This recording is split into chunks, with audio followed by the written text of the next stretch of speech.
Brigadier Prabir Sanyal এই মুহূর্তে আমাদের সঙ্গে ফোনে রয়েছেন, তার একটা মতামত জানার চেষ্টা করব।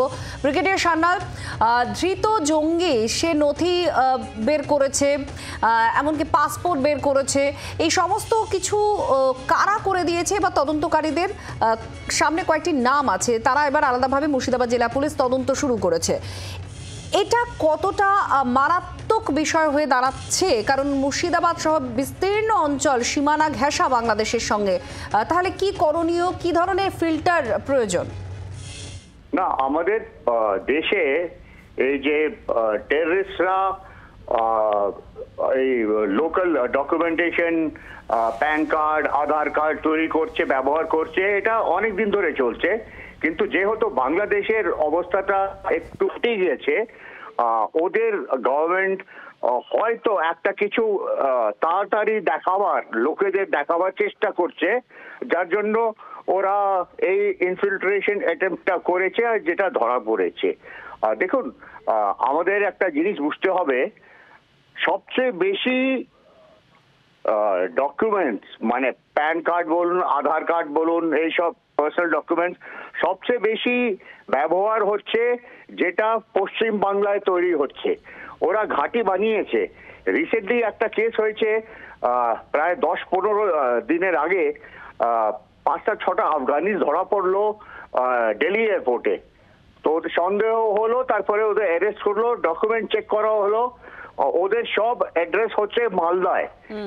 ওদের যে আধার কার্ড, যতগুলো পার্সোনাল ডকুমেন্ট সব মালদায় তৈরি করা। তারপরে দিল্লি গভর্নমেন্ট ওয়েস্ট বেঙ্গল গভর্নমেন্টকে বলে এখন নাকি ইনভেস্টিগেশন চলছে। তো ওয়েস্ট বেঙ্গল হচ্ছে একটা হাব হয়ে গিয়েছে যেটা টেররিস্টদের হেল্প করছে। এখন এরা ধরা পড়েছে, আমরা এখন জানতে পারবো ওর আলটিমেট মোটিভটা কি ছিল।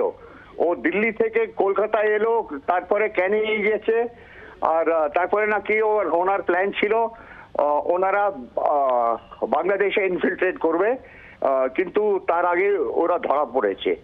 এখন ইনভেস্টিগেশন চলবে, ইন্টারোগেশন চলবে, আরো ব্যাপার ধরা পড়বে। রিসেন্টলি এর সাথেও কেরালার একটা লোক প্লাস অন্য 6 জন ধরা পড়েছে। এটা হচ্ছে একটা সিঙ্গেল প্যাকেজ টেরর গ্রুপসদের, বেসিক্যালি যেটা বাংলাদেশে বেস, তারা এইসব অ্যাক্টিভেশন আরম্ভ করেছে। এখন এরা ধরা পড়ছে। আমাদের যে কাউন্টার ইন্টেলিজেন্স সিস্টেমটা মোটামুটি ভালোই কাজ করছে, যেটা বোঝা যাচ্ছে। আমাদের সেন্ট্রাল ইন্টেলিজেন্স এজেন্সি আর state intelligence agency both West Bengal আর আসাম একসাথে মিলে এরা অ্যারেস্ট এইগুলো করেছে। এখন দেখা যাক ইন্টারোগেশন করে কি কি তথ্য আমরা পাই। অনেক ধন্যবাদ ব্রিগেডিয়ার সান্যাল। ক্যানিং থেকে জলপথে পালানোর ছক ছিল কাশ্মীরি জঙ্গির, এটা তদন্তকারীরা দাবি করছেন, এবং তার কাছ থেকে হাতে লেখা নোট, 50,000 টাকা এগুলো পাওয়া গিয়েছে। আর তার পাশাপাশি বাংলাদেশি যে জঙ্গিরা গ্রেফতার হয়েছে জেলায়, তারা যে নথিপত্র পেয়েছে, পাসপোর্ট, আধার ইত্যাদি সমস্ত কিছু বানিয়ে নিয়েছে, এটাতে কে বা কারা সাহায্য করেছে, কয়েকজনের নাম সামনে এসেছে তদন্তকারীদের।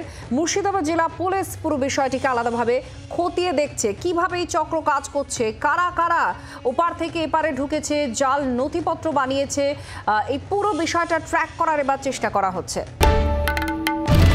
বাংলার আওয়াজ, বাঙালির আবেগ, জি 24 ঘন্টা।